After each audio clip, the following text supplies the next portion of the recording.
yang tukang dia di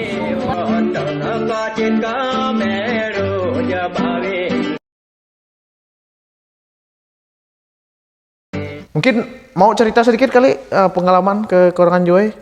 Ya mungkin kalau untuk perjalanan dari Kemangai menuju ke Korangan Juwai itu, pertama pada saat itu musim kemarau ya. Ya, tojah ya betul. Jadi untuk alur sungai sendiri agak sedikit sulit kita lewatkan, terutama ketika kita memasuki Sungai Korangan. Jadi di saat kita sudah melalui Sungai Korangan ini, kita akan melewati alur-alur yang cukup Dangkal. karena air yang begitu surut, jadi kita harus menarik perahu. Dalam bahasa kita Dohoi itu disebut apa? Ngarang arut. Kira-kira sekitar kurang lebih berapa jam ya? 7 jam ya kalau tidak salah. Perjalanan waktu Ya. itu. Berbeda sekali dengan waktu kita cohuknya apa namanya? Ya. Milir ya. Nah, milir itu sekitar 4 jam aja. 4 jam saja. Itu memang perbedaan 3 jam karena kita kebanyakan itu meniang atau harus turun gitu lewat pinggiran-pinggiran batu, sementara si motoris ini tadi itu dia akan Naik ya? nonjan ya. Nonjan.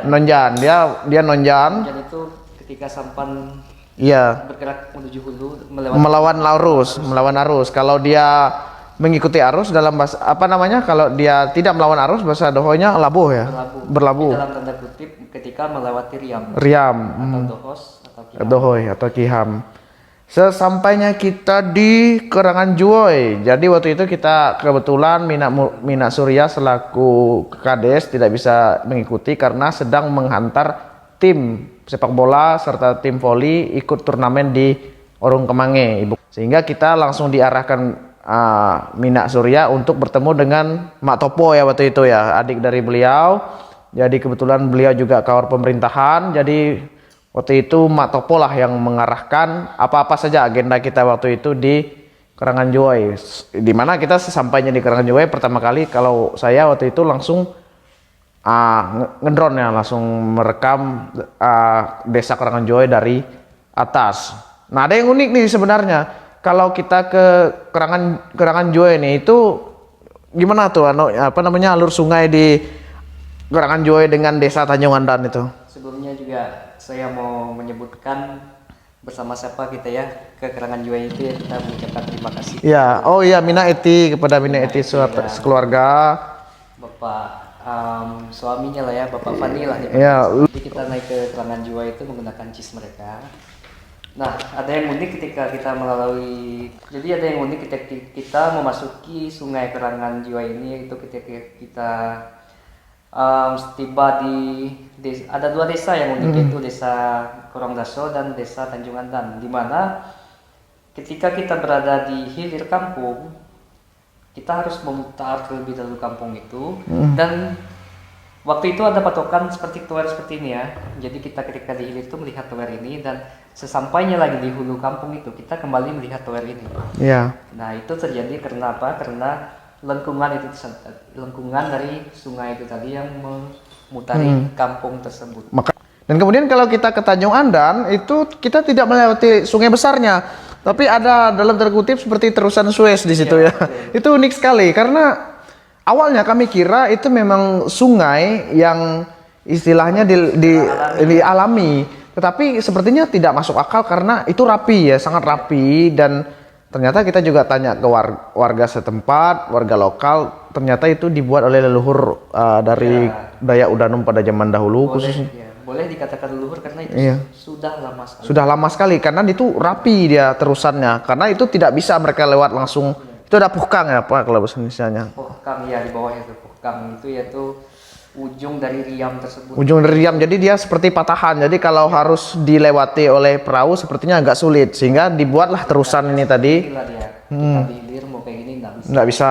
Mutar lewat sini. Mutar, ada terusan ya kan, ada terusan. Itu dibuat oleh manusia. Ya. Itu hebatnya lagi katanya zaman dulu menggunakan barang seadanya. Seadanya, itu tidak pakai cangkul dan lain sebagainya. Tidak pakai separator, bahkan dengan kayu-kayu mereka. Karena itu sudah ibaratkan mungkin bisa dikatakan masuk zaman purba lah itu ya. Dan dia cukup lebar ya, ada sekitar 3-4 meter lebih ya. sekitar ya 3 sampai 4 meter. 3 sampai 4 meter. Kalau yang di pas di apa namanya tarian desa Tanjung Andannya sendiri itu lebih saya rasa lebarnya. Tapi kalau yang pas di terusannya itu memang sekitar 3 atau 4 meter dan itu unik sekali ya. Jadi ketika kita lihat gerbang desa Tanjung Andan, kita masuk ke terusan, tidak lewat patahan ini tadi, patahan itu, karena itu agak mustahil untuk dilewati perahu apalagi di musim kering.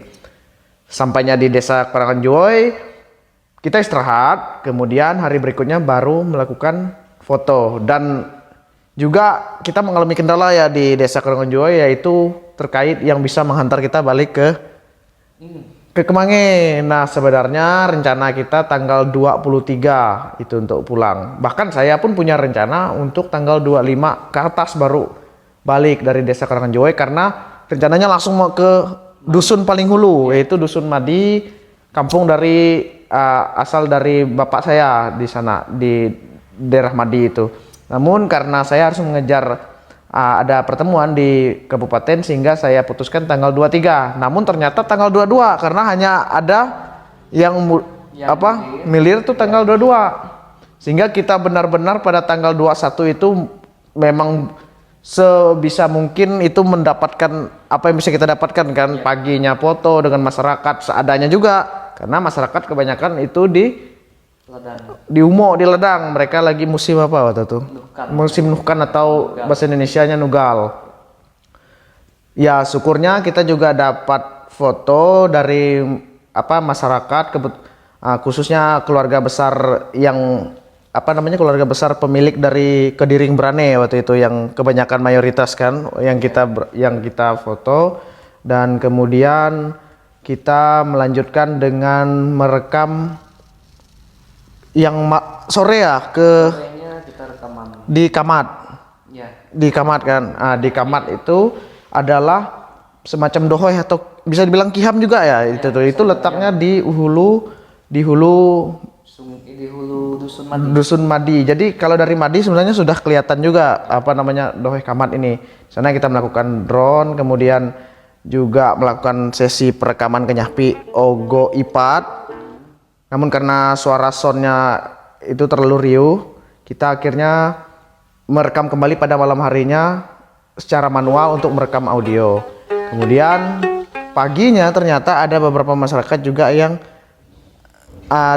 tidak ikut difoto. Akhirnya sebelum pulang kita sempatkan untuk memfoto mereka, dan setelah itu kita kembali ke Kemange. Kembali ke sore harinya itu kita juga sempat merekam Pak yang Parung itu. Iya, Parung itu sekalian malamnya bersama rekaman audio dari Kenyahpi, yaitu Parung dari Mak Linggar.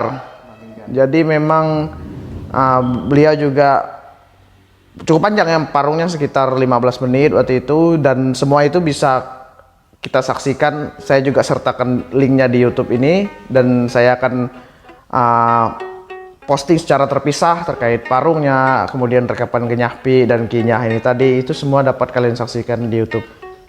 Nah, jadi kemudian setelah balik ke Kemange, kita kembali untuk merekam video Kenyahpi dari Mak Pendi.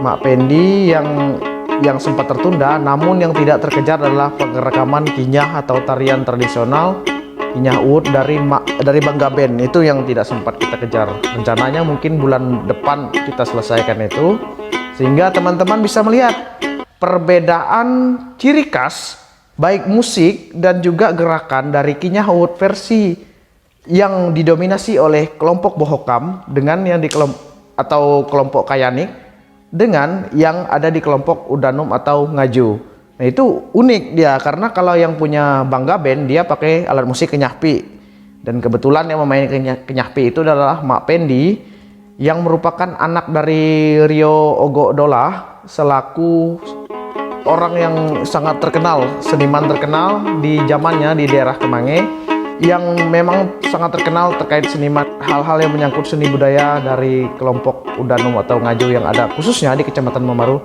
Provinsi Kalimantan Barat. Jadi seperti itulah, demikianlah perjalanan singkat kami dari Nangapino menggunakan motor sampai Kemange hingga akhirnya sampai ke desa Kerangan Juwoy yang letaknya itu kalau Sungai Merahui, dia sesudah Sahke yang lurus ke arah Jungai ya, ada simpang ya, simpang kiri. Nah itu yang pertama akan disambut oleh desa Korong Daso atau Redan. Setelah itu desa Ruting Mingan atau Pere, kemudian desa Tanjung Andan, lalu desa Kerangan Juoi. Ada 4 desa ya. Ada 4 desa ya. Kalau Madi dusun. Madi dusun paling ujung. Masuk desa Kerangan Juoi. Masuk desa Kerangan Juoi. Jadi di desa Kerangan Juoi sendiri itu ada 3 dusun. Itu Kerangan Juoi sendiri ya kalau tidak salah ya. Brane dan Madi. Oke teman-teman, itu mungkin dari kami. Terima kasih sudah menonton dan selamat malam. Tabe selamat tahto motong hurah borum. Puna motong.